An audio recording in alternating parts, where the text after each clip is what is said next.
ये radio Pakistan podcast है। Assalamu alaikum viewers, I'm Sadia Sattar and you're watching Radio Pakistan's FM 101 Islamabad. Today I'm very proud and pleased that I'm here and we are celebrating the anniversary of Bunyanul Marsus, Marka-e-Haq. Pakistan, despite being a smaller country in front of its arch-rival India, did give a jaw-breaking response to the Indian army, to the Indian extremist Hindutva leadership. And I think we're all very proud of it. Today, we're going to start a podcast series regarding Bunyanul Marsus' first anniversary. And I hope you guys are going to enjoy this series for sure.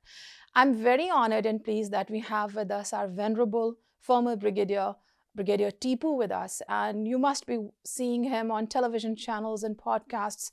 We are very honored that he's here today. So we'll be starting our podcast series with him. Assalamu alaikum, sir, and a very good morning. Thank you very much.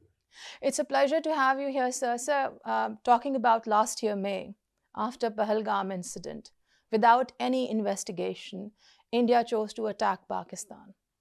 And they attacked Pakistan on multiple places. And especially, many of our civilians were martyred when they attacked in Bahawalpur. And then Pakistan gave a jaw-breaking response. How do you analyze the whole situation back then? And then we are going to continue with the celebrations here. Thank you for inviting me here. India has refused investigation time and again. They don't want to indulge into a joint investigation or sponsored by UNO because that is not their intention. Their intention is something else. Since Pakistan came into being, the Indians have not gotten over with the hatred and the enmity that they brewed for thousands of years against Muslims. And Indira Gandhi is known to have said after Bangladesh that they have taken revenge of thousands of years. I want to refer to this phenomena of hatred by Hindutva, with the manifestation of it which took place extremely on the extreme side in the BJP government. It existed even with the Congress government also. The Muslim League was formed in 1906, which fought later on and created Pakistan. Muhammad Ali Jinnah, Qaid-e-Azam Rahmatullah, joined Muslim League in 1913. Right. Whereas he remained the member of Congress because he believed in democracy, he believed in equal rights, he believed in justice, social system. And then after the Lucknow Pact in 1920, he gave up the idea of remaining slave to Congress. Right. Because he said himself that it is the discrimination, and he was making no headway with Nehru or with Gandhi regarding this, that the Muslims need equal rights, they need democratic dispensation, and he could not bear that. After Pakistan came into being, of course, they were very treacherous in Kashmir, and then the history went on, and they never accepted the idea of Pakistan or dealing Pakistan equally as a nation. And the proof of that is that they just destroyed SARC. SARC was an organization which was meant for the betterment of the all countries of the subcontinent. But they unilaterally destroyed the idea because the countries sat equal across the table with each other. And the Indians wanted to be the hegemon in the subcontinent. And they always wanted to control Pakistan and subdue Pakistan. They could not do it. I think for the last about 25-30 years, they mobilized at least 3 to 4 times to attack Pakistan. They could not dare that. Right. So they sneaked in for Balakot, and swift retort, they had a bloody nose. Yes. Although we spared them quite a bit because Right. their senior officers were in the bunkers where the Air Force said that there was a de-escalatory attack in which they shifted their aim on this side and blasted there. Nevertheless, we shot a couple of their aircraft and captured their pilot and all that. They were not satisfied. They did Parliament attack, they did Pulwama, they did everything. And then we asked for the investigation, they didn't do it. Because they were always looking for an idea of subjugating Pakistan. They said we are going to diplomatically isolate Pakistan. Absolutely. Yeah. We have the army. We are going to recapture. We are going to capture Kashmir, and we are going to have ingress into it. आपके घर के अंदर we will go to your house and destroy you, etc. That famous dialogue that Extreme Malign, tendencies. yes. They could not do it. If were they capable of doing it, they would have altered at least the LOC, and the line of control is there since 1948 war. But when they did their Operation Sindoor, they were shocked and surprised, and so the world was. Yeah. Because Pakistan showed them the capability which they will never forget. I mean, everybody knows that we shot down Rafales and also, but Yeah. nobody realizes, and I think we should say that again and again, the entire Indian Air Force went inside India beyond 400 kilometers. They were so afraid that they grounded the Air Force. I think Right. that was an act which the professional air forces across the world were surprised. Right. And the Indian Air Force went into hiding. They were so afraid of the Pakistan Air Force. So that is how it stands. I think for the last about 2-3 years, what has happened was that Pakistan, after Bunyan Marsus and Marka-e-Haq, it redrew the map of how a modern air force should fight in aerial Right. combat. Right. And the Americans, the Europeans, even the Russians and Chinese said that this thing will be analyzed by the air forces for a long time. Right. It did two things. Number one, that the hegemony of the Western military hardware was thrown out of the window, and the Absolutely. Chinese was introduced with their weapon systems. Absolutely. And the Chinese were mighty happy, of course, because their hardware proved better than the state-of-the-art French fighters and all. Yeah. I think one must think that the credit must go to the Pakistan Air Force because they trained and developed a kill chain in what is called a multi-domain operation beyond Right. visual range. Right. It's fine that if you have a good weapon system in your hand, but how to use it is Absolutely. absolutely important. Absolutely. Absolutely. Rafale is a very formidable aircraft. It has got two radars. One looks after, searches the enemy. The other is just to defend the aircraft As itself. Air Vice Marshal Aurangzeb said, it's a very potent machine if Very employed potent well. Yeah. Very potent weapon. But Pakistan Air Force employed the tactics and technique which the Indians did not have any answer for. Had they persisted to remain in the air for a longer time, they would have lost more aircraft. Pakistan would have killed much more than they killed on that day. Right. Because there were about 80 odd aircraft from their side and 37 to 40 aircraft from Pakistan side. Right. And they could not shoot even one aircraft of ours. And they realized that something has gone wrong with them, so they withdrew and they ran away across Gwalior and landed there. So coming back to the main topic, why India is doing it. The Indians are doing it because they created RSS in 1926. Right. And their policy matches with the Nazis of Germany. Right. It is fascism at its worst in India. Absolutely. If India, a country, was to be fragmented or which may not shine forever, what they say, their economy is done well, but the world has got question marks on them. Absolutely. Their democratic dispensation, it is killing and lynching people, destroying churches, mosques. Buddhism was formed in India. Now you seldom find it in India because Hindus do not tolerate that. So this sort of an atmosphere exists in India. Before Bunyan Marsus, we were presenting our dossiers to the UNO, to European Union, that Indians are carrying out terrorism into Pakistan. This is what they do, and Kulbhushan Yadav came, his network, and this is how they pay the people in Afghanistan to send them, kill innocent people in Pakistan. Nobody was listening to us. Absolutely. And Modi was saying that they are isolating Pakistan, and to an extent he succeeded. But after Bunyan Marsoos, the thing reversed. And I think it goes to the credit of Field Marshal Asim Munir that he did three things outstandingly. Right. Number one, he fought with Indians with grit, with imagination, with a sense of purpose. Right. The Indian action against Pakistan was based on falsehood by killing their own people in Pehalgam. But Pakistan, although was on the defensive mode, but went on the offensive at the right moment. Right. And I think the military leadership, including the Air Force, took good decisions. Like Air Chief Marshal Mujahid Anwar had decided on swift retort when the Pakistan Security Council met.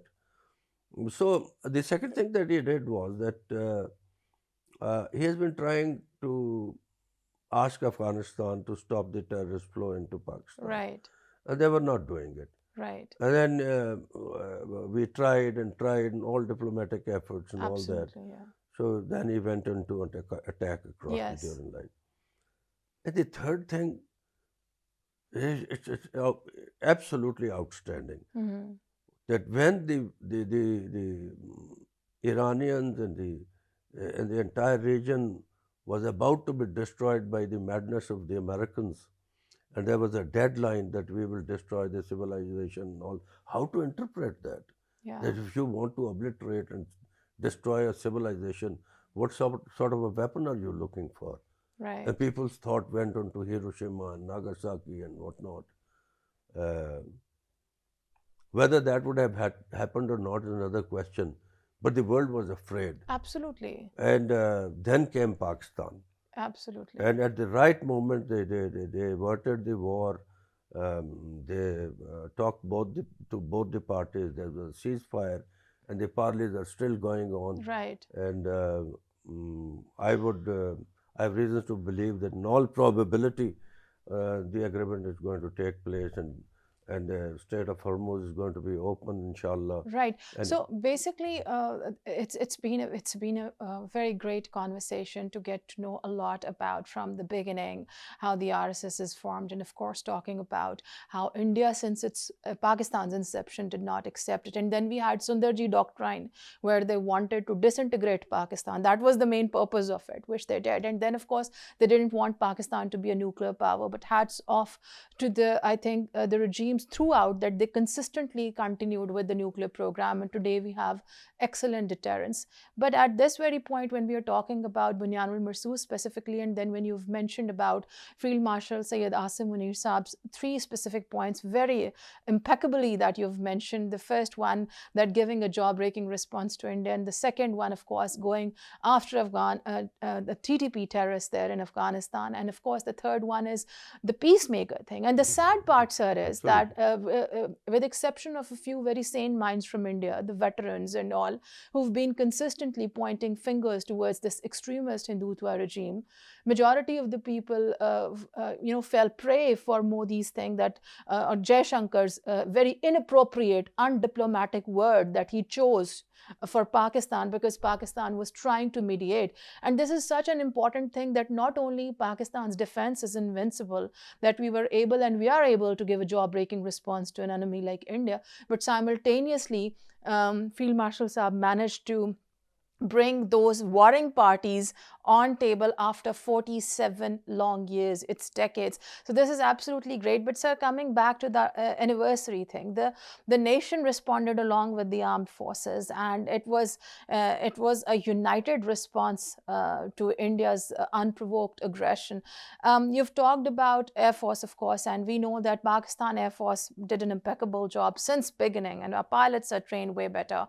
We were talking just a while back about Air Commodore Sajjad Haider, so a tiny tribute to him also, and everybody who was a part of the Air Force and, of course, the Armed Forces, tri-services.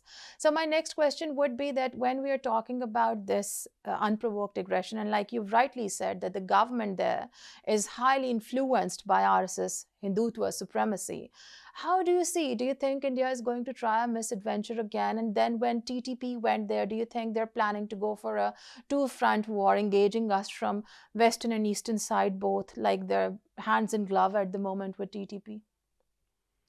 Well, I think the Indians are trying to coax everything Pakistan does against them with China. There's no doubt that we have the help of the Chinese on military hardware. There's no doubt that we have the help from the Chinese on the Beidou system Yes. because it was not safe for Pakistan to keep ourselves on the GPS, global position. A vulnerable position. Yes. Global positioning system of the Americans. Basically, there are three constellations, three systems: the Russians, the Chinese, And and the America. Americans. Yes, sir. So, for example, in the Middle East, they are all on the GPS, and if America wants to keep the Gulf states blinded, they will be blinded. What the Israelis will do to them, and that is how they were able to bomb Qatar in Doha. They attacked the Hamas team which was there to negotiate. Yes. So, what I think is that the Chinese help is always there, but India to minimize Pakistan's blows to them, they said that they are fighting the Chinese. Right. I can assure you that having operated with Pakistan Air Force for about 25 continuous years, You have a because stellar I career commanded the there. combat group, the attack helicopters, and did my instructor's course from PF Academy, Lovely, sir. Risalpur, 1980. So we were into innumerable joint air attacks with Mirages and with F-16s and later on Thunders. Which machine you were flying, sir? I was flying Cobras, attack Okay. helicopters, Okay, sir. AH-1S Cobras. We Right. got that during mid-80s from the Americans. Now we are getting very formidable Chinese attack helicopters. So I think Pakistan is very much capable alone to handle what India throws at us. Right. But no nation it can be seen in isolation. Absolutely, The sir. Indians get their equipment from France, from Russia, And US and and Israel, of course. everybody. Yes, absolutely. So what if Pakistan is getting its equipment from the Chinese? Yes. What is so Even big? their defense system, there's 400 in Barak, one is from Russia, one is from Israel. Absolutely, Yes, absolutely. Even they get it from the Israelis. Yes, sir. That's So- what I said. Yes, sir. So, what I think is that that Pakistan has prepared itself extremely well by navigating through all the sanctions imposed on us by the Americans, by the treachery of the Indians. We continued our nuclear program and ultimately became a nuclear power. Absolutely, sir. And we continued to revamp the systems in our Air Force and armed forces, in our tank regiments, in our artillery, etc. I think it goes to the credit of Pakistan to keep the armed forces of Pakistan abreast with the most modern techniques and technology and tactics and education in the contemporary world. Right. And this is despite the fact that we did not have money to the likes of the Indian defense budget or the Europeans or other Yes, nations. absolutely, But sir. still, we are at par, if not better, as compared to our enemies. And they know it. Yes. They say that Bunyanim Marsu, the Operation Sandur continues. It's a political gimmick.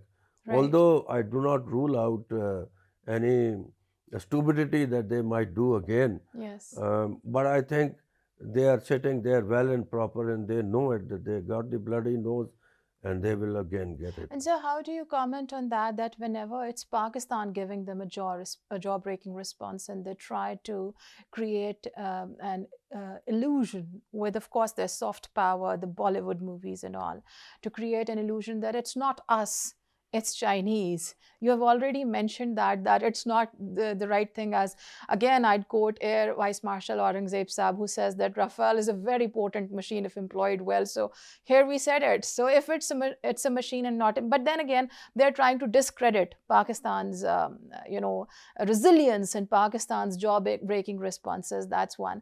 And you said that they know it about the misadventure, but one thing that they keep on parroting constantly. Today we are celebrating Bunyanul Marsoos anniversary, and we are happy. But they have already found out some Lahore port as well, which is not existent anyway. I tell you one thing, around 1990, I was invited as a guest speaker to the CCS, Combat Commander School in Sargodha. All right. So when I took off from Multan and I was to land in Sargodha, I was thinking that Pakistan Air Force did a tremendous job in 65. And we shot the Indian Air Force out of the sky in 6 days, and they were sitting on ground, no resistance whatsoever. I think we shot about 75 of them in aerial combats. MM Malign went on to shoot 5 aircraft within minutes. Yes. And there were other heroes also. Yes, Sajad sir. Haider was one Sir Sajad, fantastic hero. May God bless him. What an officer he was. And what a gem he was. Oh, and yes, with indeed. due respect, a very brief interjection. I happened to meet Commodore Sajad Haider after 2019 Swift retort, and he was very old and frail. And I remember I was in his porch and we were talking, and I said, "Sir, they attacked us again." And he said, "I can go and I can fly and I can give them a bloody nose even now." So you know him, sir. Oh, yes, indeed. That was the spirit. Friend, I have a great respect and for I'm him. sure Brigadier Tipu would say the same thing. Given a chance, I can give them. So when I was flying to Sargodha, I was thinking that when it was stick and throttle and perhaps 2 AM9Ls on the wings of Fabricated and its Gatling gun.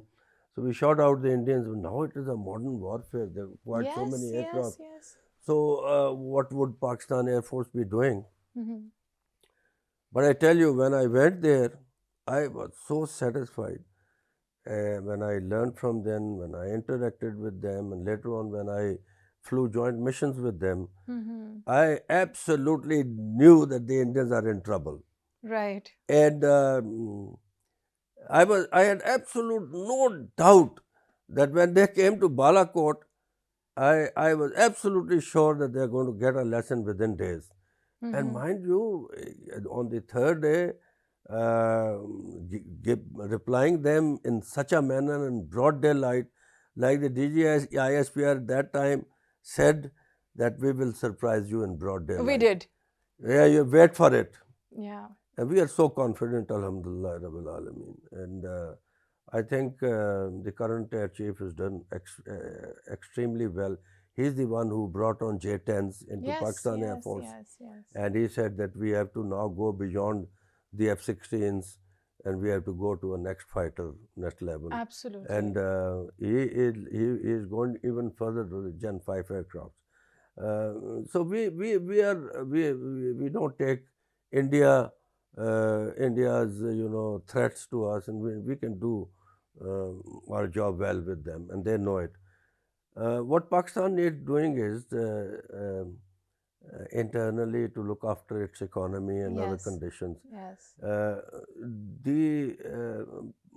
Look at the excellence that we make our own fighter aircraft, we make our own submarine. We made our own We are drones. an atomic power. Yeah. And I think correspondingly we should have our civil industry going and our exports going. Right. That's very important, so that we are very capable. This indicates to you the country is very capable. Yes. If we keep our aim high, and if we ponder, and if we go forward, now that we have established ourselves internationally, and Field Marshal has done a lot in doing that, and the Air Chief and the Naval Chief, I think we should now be going for the reforms to improve our economy.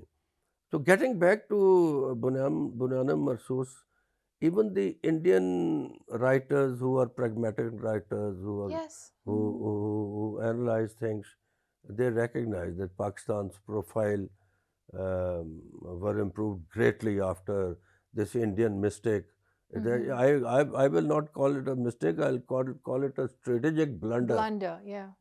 They may tell their public, and So was it a miscalculation? Did India miscalculate Pakistan's response to? no. I think the Indian strategy is is a strategy which is a deception for themselves, because it is based on hatred, Right. and they do not accept Pakistan as an equal country. They want to subdue Pakistan, and they want to become regional hegemon at any cost.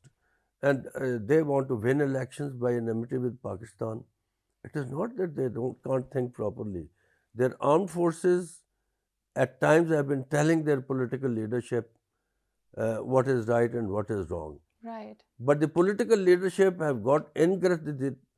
The thing which is most dangerous for the Indian Armed Forces top leadership is that the top leadership has started thinking in terms of Hindutva. The top military leadership in India has started thinking to satisfy Rajnath Singh and Modi, Right. rather than looking purely professionally at things, Right. and briefing their leadership what is possible and what is not possible, and what course to be adopted. I think your question is absolutely to the point when you say that they don't understand their strategy, their military strategy, they can't think. Yes, they can think, but they are overwhelmed by the hatred spread by the Bharatiya Janata Party. That is their problem. And it has got no end. They're continuing with it. It has got no end, and I would like to mention something that happened, and many of you might not have seen it in the news, but because we saw that person, there was a group captain, Mickey Malik from India, and all he did, his fault was that he chose to speak against the extremist policies, and they doxed him and they grounded him, and they did whatever they could do in their, of course, capacity. So any sane voice that is coming from there, from the military or the Air Force or the Navy, is being coerced this way. You see, let's accept the fact that the Indian Armed Forces train much the same way as Pakistan Armed Forces do. Right. I will give you the subtle difference which has come up. Right. You see, the Indian military has got their mid-career courses, their senior officers courses, and their top leadership training courses. They have their National Defense College, their Staff College, and all that, where they will be, I'm sure they are discussing things very professionally. Yeah. They have a professional Air Force, they have a professional Army. But as they say, when you make a bigger mistake, its shattering effect is also vast. Absolutely. And in strategic terms, they say that you cannot compensate a strategic blunder with tactical brilliance. Beautifully said. Yeah. Well, if you do small things, very good, but if you make a big mistake at the strategic level, you cannot compensate that with your tactical brilliance. Absolutely. And the Indians did a strategic mistake by challenging the Pakistan Air Force. Lovely. And viewers like you, I have so many questions, because knowing the stellar career of Brigadier Tipu and knowing the way he worked for a good almost 2.5 decades with the Air Force of Pakistan, which is one of the best air forces. And if I talk about General Chakhi, or he mentioned it time and again, that really annoyed and unnerved our arch rivals, especially the Gen Z of India, because they couldn't digest the fact that there is this Air Force and there's this army that is from Pakistan that is always giving a jaw-breaking response. I really wish to continue the conversation, sir, but because we have this, we are compressed with time, so naturally we'll be winding up here.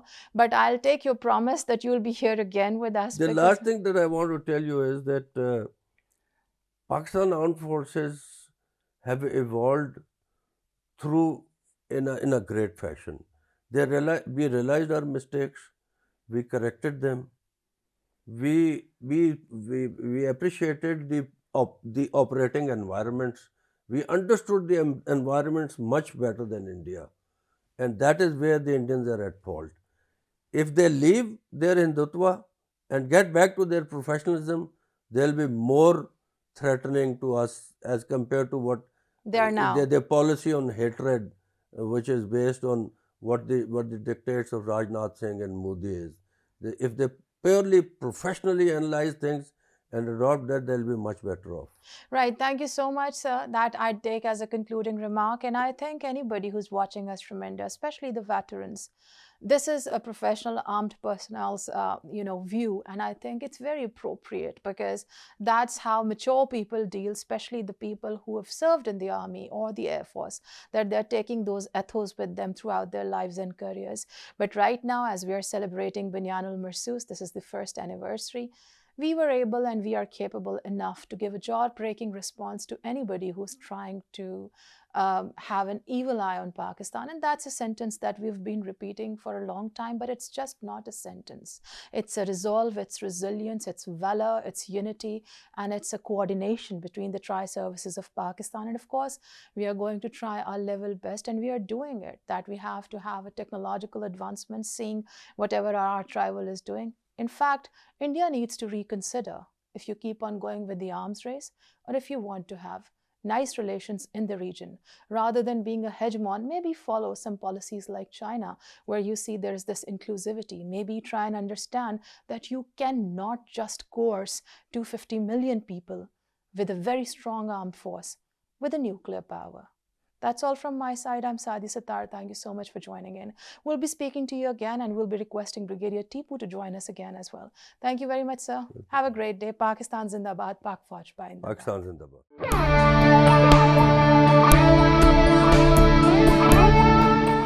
ये radio Pakistan podcast है।